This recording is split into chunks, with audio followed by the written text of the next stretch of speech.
அம்மா, கொஞ்ச நேரத்துக்கு முன்னாடி என்ன நடந்துச்சுன்னு தெரியுமா? என்ன நடந்துச்சு? அந்த போஸ் இந்த ரூம்க்கு வந்திருந்தாமா. போஸா? அவன் எதுக்கு இங்க வந்தான்? ஆக்சுவலா உண்மையை சொல்லட்டுமா, இப்ப கூட எனக்கு உன்னை பாக்குறப்போ அப்படியே கை பிடிச்சு.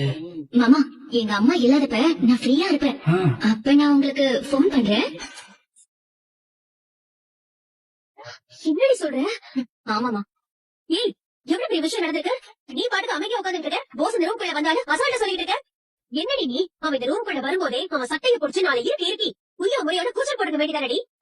வீட்டுல இருக்கிற எல்லாரும் ஓடி வந்து பாத்துருந்தா இவன் என்கிட்ட தப்பா நடந்துட்டான், இவனுக்கு நடக்க போற கல்யாணத்தை நிப்பாட்டுங்க, அதை இதுன்னு சொல்லி கல்யாணத்தை நிப்பாட்டிருக்கலாடி. நீ வேற அதை விட்டுட்டு சும்மா இருந்திருக்க. முட்டாள்தன பண்ணிட்டே தாமர போதாமர. முட்டாள்தனமா? யாரு? நானா? பின்ன நீதான். நீ 8 அடி பாயறதுக்கு யோசிச்சுட்டு இருக்க, நான் 100 அடி பாயறதுக்கு யோசிச்சுட்டு இருக்கேன். புரியடி, என்ன சொல்ற நீ? என்னமா நீ? வீட்டுல யாரும் இல்லாத நேரம் நக்கையாமையான கத்தி பிரச்சனை பண்ணிருந்தா யார் வந்திருப்பாங்க? அதிகபட்சம் அந்த மலரு, கருப்பு, நடேசன் இவங்கதான் வந்திருப்பாங்க. அது ஒரு பெரிய விஷயமாவே ஆயிருக்காதுமா. அது மட்டும் இல்லாம அவங்க வந்ததுக்கு அப்புறம் அந்த போஸ் என்கிட்ட தப்பா நடந்துக்க பார்த்தான்னு சொல்லியிருந்தா, அந்த போஸ் இருக்கானே அவன் என்ன லேசுப்பட்டாளா?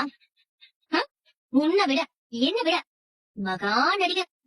அப்படியே மூஞ்ச மாத்திக்கிட்டு, ஐயோ நான் அப்படிலாம் எதுவுமே பண்ணவே இல்ல, என் மேல வீர பழி போடுறாங்களே, நான் இப்ப என்ன செய்யறதுனே தெரியலையே, நான் நல்லவனாச்சே உத்தமனாச்சேன்னு நாடகம் ஆடுவான். அதுக்கு உன் மதனி பக்கவாதியம் வாசிச்சு அப்படியே எல்லாத்தையும் நம்ம பக்கம் திருப்பிருப்பாங்கம்மா. ஏற்கனவே சேது மேல பழிய போட்டவங்க தானே, இப்போ ஏன் மகன் மேலையும் பழிய போட பாக்குறாங்கன்னு உன் மதனி சொல்லுச்சுன்னு வையு, எல்லாரும் அவங்க வார்த்தையதான் நம்புவாங்க. நம்ம வார்த்தையை ஒருத்தனும்